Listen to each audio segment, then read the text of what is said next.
Anyway, all right. Well, thank you, Zachary, for that was the name, right? Zachary? Yes, Zachary. Zach. Thank you, Zach, for the question. We do appreciate that. If anybody does have any questions, email us jimbopodcast21@gmail.com, or you can leave the questions on the YouTube page, Softball Strength Academy YouTube page. Before we get into today's topic, episode 38, Competitiveness, the Will to Compete. That's the title of today's episode.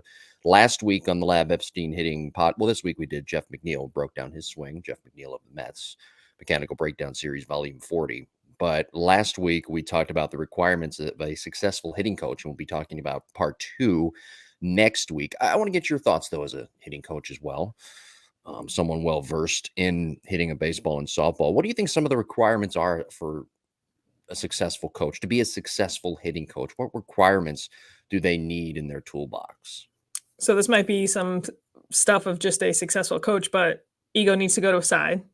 We need to get past, hey, this is what worked for me, and let's try to teach that. Nonstop education. There's so much, so many resources available. There's so many new technologies available, and that doesn't mean you have to use all of it, but to become aware of it, because your greatest asset to that athlete is communication. So if that athlete is on Twitter and Instagram and they're seeing all these things, and they're like, hey, what about this? You can't just be like, oh, don't look at that garbage.